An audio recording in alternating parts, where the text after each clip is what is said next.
कन्नौज जिले में 3 विधानसभा हैं, 2 विधायक भारतीय जनता पार्टी के हैं। हम उनके 5-5 काम आपसे जानना चाहेंगे, क्योंकि आप आईटी सेल के जिला संयोजक हैं और आपके पास सारा ब्यौरा रहता होगा।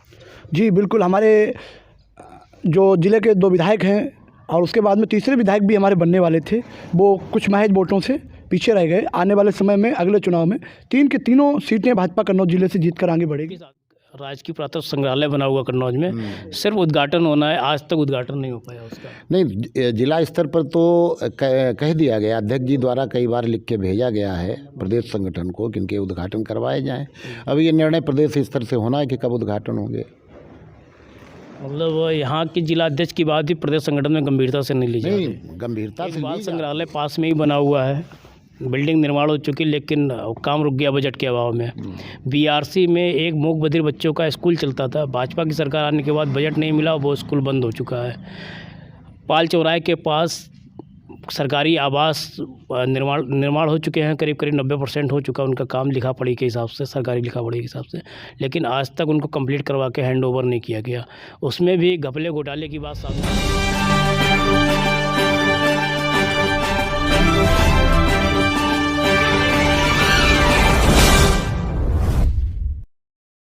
विधानसभा चुनाव की तैयारियां जोरों पर है। हर पार्टी, हर नेता अपने अपने समीकरण बिछाने में लग गया पूरी तरीके से। ऐसे में भारतीय जनता पार्टी की तरफ से क्या तैयारियां की गई हैं, इसके लिए हम बात करेंगे। यहाँ पे कुछ भाजपा के कार्यकर्ता और पदाधिकारी यहाँ मौजूद हैं, तो इनसे बात करेंगे और जानना चाहेंगे कि ये किस आधार पर भाजपा को जिताने का प्रयास करेंगे, कौन से मुद्दे इनके पास हैं जिसके आधार पर ये दावा करेंगे चुनाव में। तो सबसे पहले हम बात करते हैं, हमारे साथ में हमारे बगल में मौजूद हैं। क्या नाम है आपका? सौरभ अवस्थी। सौरभ अवस्थी। तो क्या लगता है आपको, भाजपा की क्या स्थिति रहेगी इस विधानसभा चुनाव में? भाजपा आपकी पूर्व बहुमत सरकार दोबारा पुनः बनाएगी, 351 प्लस लेके जाएगी, क्योंकि वो विकास के मुद्दे पे काम कर रही है। वो अपने सबका साथ सबका विकास लेके चल रही है। इस वजह वो पुनः भाजपा अपनी सरकार लेके आएगी, योगी जी की पुनः सरकार बनेगी। भाजपा विकास कार्य करवा रही है, कौन कौन से विकास कार्य करवाए आपके क्षेत्र में? अभी देख लीजिए आप, इस समय जो चल रहा है, जो गल्ला बढ़ रहा है, देख रहे हैं आप उसको।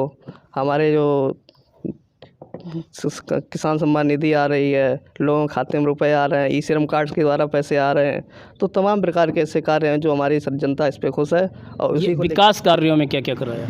विकास कार्यों में देखो, रोडें बन रही हैं। अपने कन्नौज जिले की बात कर लें तो रोडें सब हो रही हैं, गड्ढा मुक्त हो गई रोडें भी। नल को ले लिए, जल जीवन मिशन से कार्य बहुत तेज़ी से हो रहा है। अपनी ग्राम सभा में 499 टंकियाँ आई हैं, उससे भी तमाम प्रकार के जो गांव में विकास हो रहा है।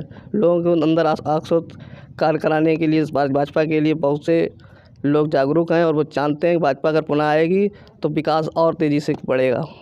आपके ज़िले में कौन कौन सी बड़ी सड़कें सरकार में बनवाई गई हैं? जैसे कि आप देख लीजिए, जो अपनी कैंटक रोड है वो निकल रही है, इससे भी विकास तेज़ी से बढ़ेगा। अपना एक्सप्रेस वे निकल के गया है, तो सपा सरकार में नहीं, तो तिरवा वाला नहीं है, जो अभी जो पड़ा है वो भी अपनी भाजपा सरकार में हुआ है। कौन से तिरवा वाले रोड की बात कर रहे हैं? अरे यही जो तिरवा से जो गया है, बुंदेलखंड रोड। अच्छा, ऐसे तमाम कार्य हैं जो भाजपा ने करवाए अपने कार्यकाल में। भाजपा ने 5 एक्सप्रेस। लेकिन महंगाई की वजह से तो लोग बहुत त्रस्त हैं कि सिलेंडर आपने कनेक्शन फ्री दिया, लेकिन सिलेंडर इतना महंगा कर दिया कि लोग खरीद नहीं पा रहे हैं। ऐसा कुछ नहीं है। जो भाजपा में जो ऊपर से अगर बढ़ के आ रही वो चीज़, तो वो प्रदेश सरकार बढ़ा रही है, इसमें कोई मुद्दा नहीं है, कोई विशेष मुद्दा नहीं है। प्रदेश सरकार बढ़ा रही है, यही तो मुद्दा है।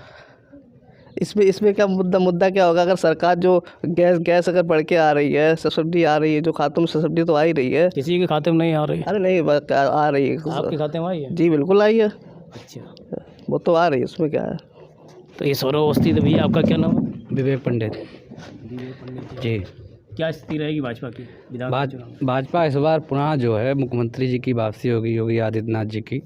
351 प्लस सीटों के साथ भाजपा फिर सरकार बनेगी। भाजपा का जो मुद्दा है विकास और हिंदुत्व के नाम पर चुनाव लड़ेगी, आगे भी लड़ती आई है। अभी विपक्ष का तो यही कहना है कि विकास को भुलाने के लिए, विकास के मुद्दे भुलाने के लिए हिंदुत्व की बात करने लगती है भाजपा। विपक्ष जो है हिंदुत्व की बात सुनना नहीं चाहता, हिंदुत्व की बात करना नहीं चाहता है। विपक्ष का यही काम है। विपक्ष की जब सरकार रहती है तो हिंदुओं पर बहुत अत्याचार होते हैं, हिंदुओं के घर बेघर किए जाते हैं, हिंदुओं की ज़मीन कब्जाई जाती है, हिंदुओं को मारा जाता है, काटा जाता है। विपक्ष ये चाहता है कि हिंदुत्व की सरकार ना आए, आगे ना रहे, और वो अपनी जो अपनी सरकार बना लें, यही चाहता है विपक्ष। पर ये विपक्ष जो है अपने जो उसमें जो कामयाब नहीं होगा। हिंदुत्व जाग चुका है, वो पुनः भाजपा सरकार फिर बनवाएगा 351 प्लस सीटों के साथ। योगी आदित्यनाथ जी 2022 में पुनः शपथ लेंगे मुख्यमंत्री के रूप में। चलिए अब हम बात करते हैं आपसे पांडे जी से। तो क्या लगता है आपको किन मुद्दों के लेकर जनता के बीच जाएंगे भाजपा के नेता? देखिए, भाजपा ने जो काम किया है वो सबका साथ, सबका विकास और सबका विश्वास जीतने का प्रयास किया है और उस पर वो कामयाब रही है। शासन दो तरह से चलता है, एक होता है कुशासन, एक होता है सुशासन। सुशासन के आधार पर हमारी सरकार उत्तर प्रदेश के विकास की नींव रखी है। आपने देखा होगा पिछली सरकारों में घरों से बहन बेटियाँ उठा ली जाती थीं। क्या होता था कि शाम को दुकान कोई दूसरा बंद करता था, सुबह दुकान कोई दूसरा खोलता था, मकान किसी का, कब्जा किसी का, इस तरीके से सरकारें चलती थी। लेकिन आज हमारी सरकार में देखिए, आज दिन दूनी रात चौगुनी व्यापारी लोग तरक्की कर रहे हैं। पहले व्यापारियों के झोले छिन जाते थे। ये सरकार कुशासन की सरकार थी, जब आजम खान, मुख्तार अंसारी और अतीक अहमद जैसे गुंडे जेलों में बैठकर रंगदारियाँ मांगा करते थे। लेकिन हमारी सरकार जब से आई है तब से ये लोग जेल के अंदर बैठे हैं। और जेल, लेकिन सिर्फ वही गुंडे जेल के अंदर बैठे हैं जो दूसरी पार्टियों के हैं, जो भाजपा के हैं। जैसे कभी एक वीडियो वायरल हुआ धनंजय सिंह, जो दिखाया गया कि वो फरार हैं, भागे हुए हैं, लेकिन वो कल क्रिकेट खेल रहे थे एक जगह। हो सकता है, फिलहाल हमारी नज़र में ऐसा नहीं आया है, कुछ लोग कह रहे होंगे। लेकिन मैं एक चीज़ बता दूं, इस सरकार में अपराधियों की सिर्फ एक ही जगह है, या तो वो जेल में है या तो उनकी रेल बन गई, वो ऊपर चले गए हैं। ये बाबा जी की सरकार है। बाबा जी की सरकार में विकास के आधार पर उत्तर प्रदेश का विकास हुआ है और विकास ही अहम मुद्दा है। आपने देखा होगा, लोग कहते थे कि राम मंदिर का नाम लोगे तो उत्तर प्रदेश ही नहीं हिंदुस्तान में खून की नदियां बह जाएंगी। बताइए, योगी जी की सरकार आने के बाद सुप्रीम कोर्ट का आदेश आया और कोर्ट के आदेश पे आज मंदिर का निर्माण हो रहा है। अभी अखिलेश जी एक दिन कह रहे थे यहीं कन्नौज में अपने कार्यालय में बैठ के कि वो तो सुप्रीम कोर्ट के आदेश पे मंदिर निर्माण शुरू हुआ है, अगर हमारी सरकार होती तो हम 1 साल में बना के खड़ा कर देते। भाजपा के लोग ड्रामा कर रहे हैं, अब तक मंदिर नहीं बनवा पाए। ये रोज़ा और इफ्तार में रेवड़ियाँ बांटने वाले लोग मंदिर निर्माण की बात करते हैं। ये अखिलेश यादव, इनकी सरकार में, इनकी सरकार से पहले इनके पिताजी की सरकार थी। अयोध्या में खून की नदियां बह गई थी। 1990 का वो वाकया याद है। सरयू नदी का रंग जो था वो लाल हो गया था। वो किसी ने गेरू नहीं, उसमें गोरी थी। उसमें कार सेवकों का खून तैर रहा था, लाशें बिछी पड़ी थी, अयोध्या में गोलियां चलवाई थी। आज ये राम मंदिर की बात करते हैं, अपने आप को कृष्ण वंशज कहते हैं। सबसे शर्मनाक बयान ये कहते हैं कि मैं कृष्ण वंशज हूँ। कहाँ से कृष्ण वंशज हैं आप बताइए?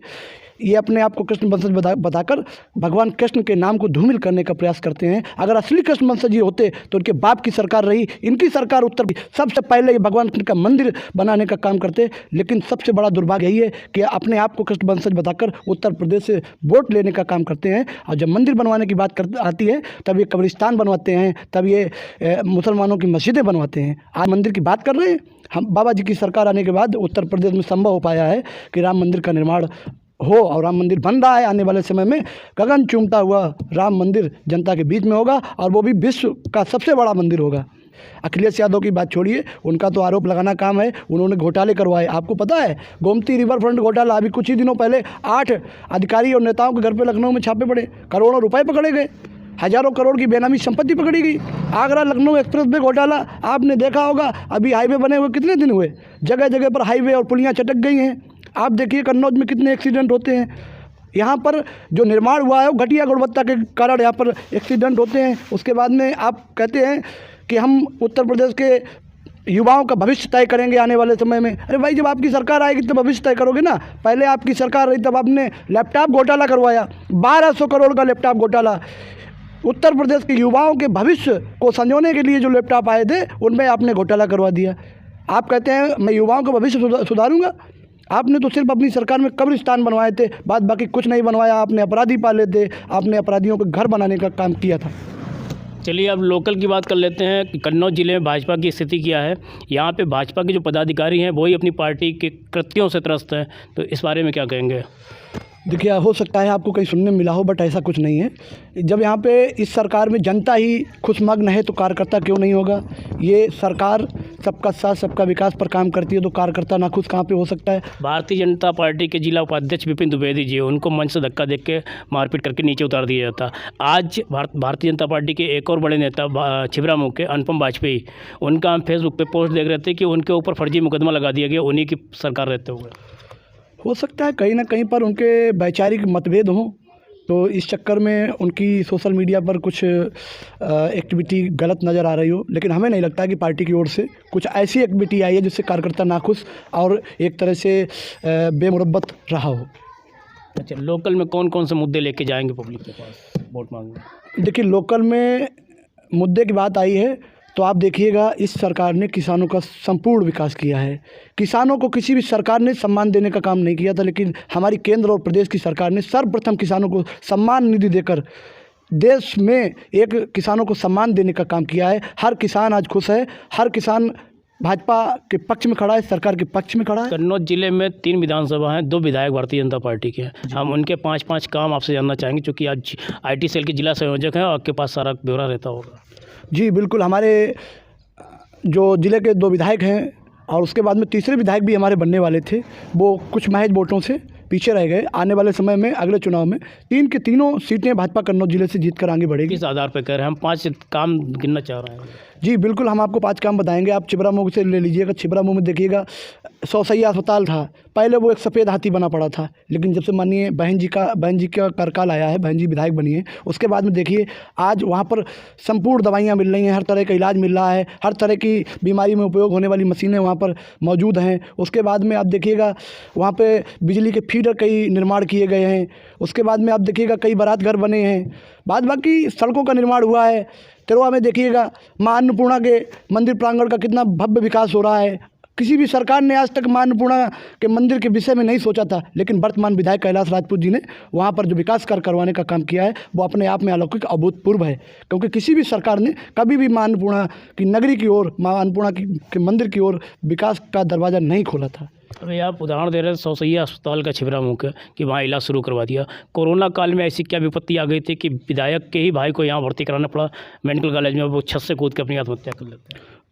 देखिए, हो सकता है कहीं ना कहीं कुछ कमी रह गई हो, लेकिन कोई सरकारी कमी नहीं रही होगी, क्योंकि वो एक वैश्विक महामारी थी जिसमें बड़े से बड़े राष्ट्र शक्ति अमेरिका जैसे देश नष्ट नाबूद हो गए। तो हम उसमें कुछ नहीं कह सकते हैं। उसमें तो हमारे देश के प्रधानमंत्री और प्रदेश के मुख्यमंत्री जी ने जो जनता के साथ खड़े होकर लड़ाई लड़ी है, वो अपने आप में अभूतपूर्व है। और उस कोरोना पर विजय प्राप्त करने में सबसे बड़ा अगर प्रतिभागी कोई रहा है तो प्रधानमंत्री जी और मुख्यमंत्री जी की भूमिका रही है। फिर कोरोना की लहर आ रही है, बारातों पर प्रतिबंध लगा दिया गया, स्कूल कॉलेज बंद किए जा रहे हैं, लेकिन रैलियां नहीं बंद हो पा रही हैं, इसकी क्या वजह है? बिल्कुल, हाँ, आने वाले समय में सरकार और संगठन की तरफ से सारी जो लापरवाही अभी तक अन्य लोगों के माध्यम से होती थी, उन पर प्रतिबंध लगाया गया है। संगठन के जो कार्य होंगे वो हमें लगता है आने वाले समय में वर्चुअल होंगे, एक्चुअल कुछ भी नहीं होगा। और चुनाव ऐसी क्या जरूरत पड़ेगी कि बारातों में पहले प्रतिबंध लगा दिया, स्कूल कॉलेज सब बंद कर दिए, रैलियाँ क्यों नहीं बंद हो पा रही हैं? पिछली बार भी ऐसे कुछ फैसले हुए थे। देखो, रैलियां हमें लगता है पिछले कल या परसों से रैलियां बंद हैं, आने वाले समय में बंद रहेंगी। कुछ कमी पहले क्या बंद करना चाहिए था, रैलियाँ या बारात? बारात, हमें लगता है बारात फंक्शन, ये कार्यक्रम है, सामूहिक शादी के कार्यक्रम है, ये हर जगह पर चलते हैं, तो इन पर प्रतिबंध इसलिए लगाया जाता है। वहाँ पर लोग पूरे देश प्रदेश से आते हैं उनके रिश्ते में। जी बिल्कुल। रैलियों में क्या होता है, रैलियों में हमें लगता है क्षेत्र के लोग आते हैं, तो वहाँ पर संख्या कहाँ ज़्यादा रहती है, बारातों में या रैलियों में? रैलियों में सीमित संख्या अब कुछ दिनों से बुलाई जाने लगी, आने वाले समय में रैलियां बंद भी हो जाएंगी। इसीलिए आपने देखा होगा रमाबाई अंबेडकर मैदान लखनऊ में होने वाली, तो हमें ये पता चला कि मौसम की वजह से, चूंकि मौसम विभाग ने अलर्ट जारी किया है, 4-5 दिन यही हाल रहेगा, और जैसे पंजाब में कहीं हुआ है कि हेलीकॉप्टर नहीं उड़ पाया, उस कंडीशन की वजह से रैली निरस्त की गई, आप उसे कोरोना से जोड़ो? नहीं, ऐसा नहीं है। हमारे संगठन का निर्देश है, संगठन के निर्देश का पालन हर जगह पर हो रहा है, क्योंकि कोरोना जैसी महामारी से प्रधानमंत्री जी की रैली क्यों टाली गई, कोरोना की वजह से या मौसम की वजह से? कोरोना आदरणीय प्रधानमंत्री जी की जो रैली स्थगित की गई है, वो आने वाले समय में कोरोना की महामारी को देखते हुए कैंसिल कर दी गई है। आने वाले समय में पार्टी के जो भी कार्यक्रम होंगे वो गाइडलाइंस के अनुरूप होंगे और गाइडलाइन के माध्यम से होंगे। चलिए, हम और भी बात करेंगे इनसे। अभी हम बात कर चुके हैं, जो सवाल चाहिए थे सही जवाब हमें अभी तक नहीं मिल पाए हैं, सटीक जवाब नहीं मिल पाए हैं। हमारे साथ में भाजपा के जिला महामंत्री हरिबख्श सिंह जी हैं, इनसे हम बात करेंगे और जानना चाहेंगे, आपके पास पार्टी संगठन का जिले में एक बड़ा पद और महत्वपूर्ण पद है, तो तमाम शिकायतें आती हैं पार्टी संगठन के द्वारा, सदस्यों के द्वारा, कार्यकर्ताओं के द्वारा, कि वो त्रस्त हैं, परेशान हैं, लेकिन उनकी कहीं सुनवाई नहीं होती। क्या ऐसे आपके सामने भी मामले आए हैं? देखिए, कुछ एक मामले ऐसे आते भी हैं, लेकिन ज़्यादातर मामलों में सुना भी जाता है और समाधान भी हो जाता है।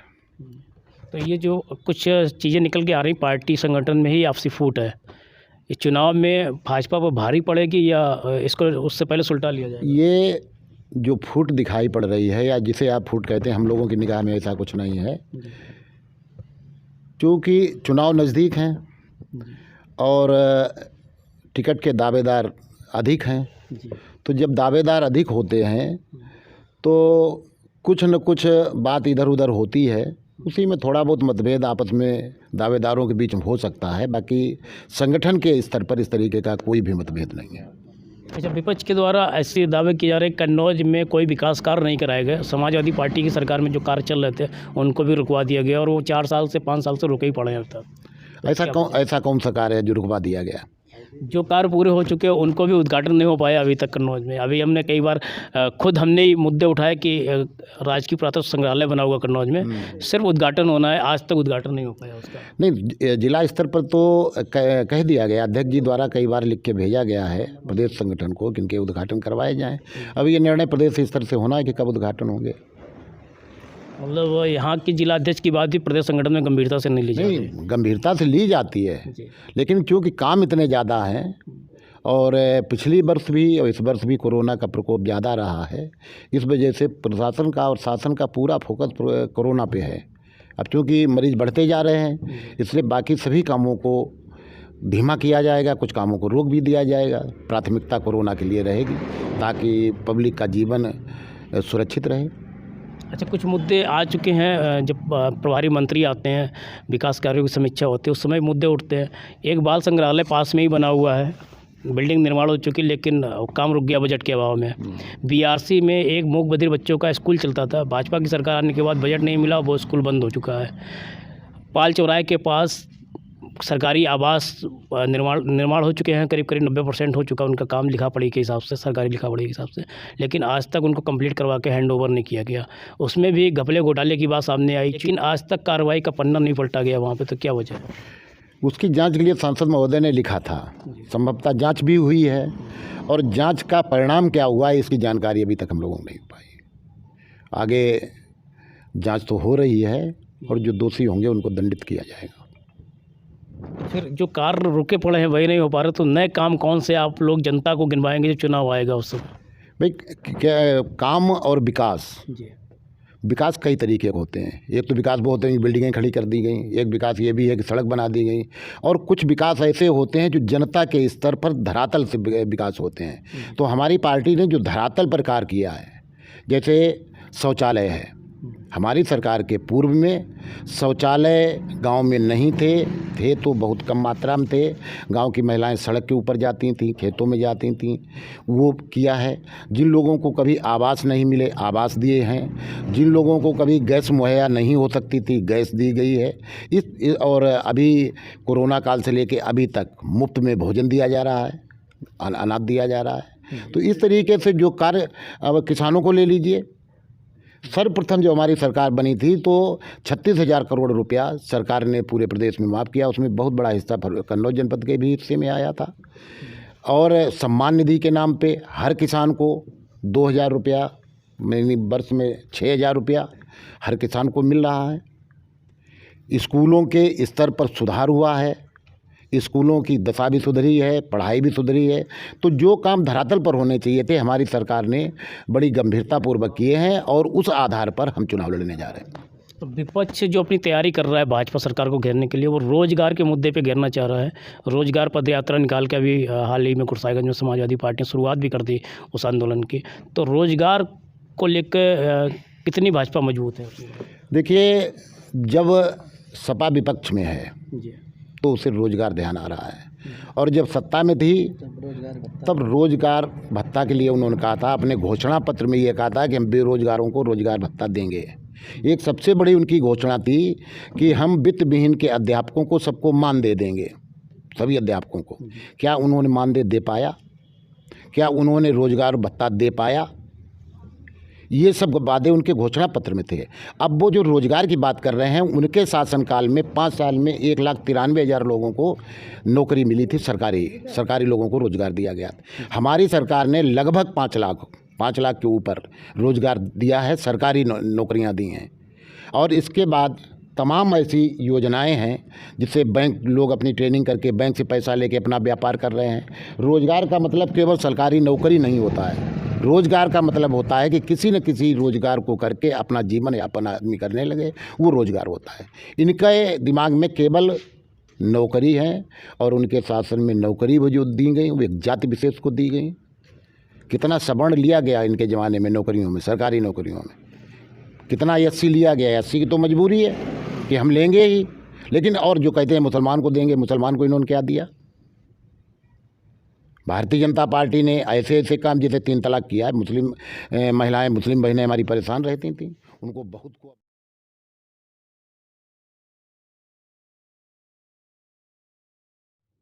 तो ये हम आज भारतीय जनता पार्टी के यहाँ कार्यालय में आए थे, कुछ भाजपा के पदाधिकारी कार्यकर्ताओं से बात की और चुनाव को लेकर क्या क्या मुद्दे हैं भाजपा के सामने जो जनता के पास ले जाकर चुनाव में वोट मांगेंगे, उन सब सवालों के जवाब भी हमने यहाँ मांगे हैं और मिले भी कई सवालों के जवाब।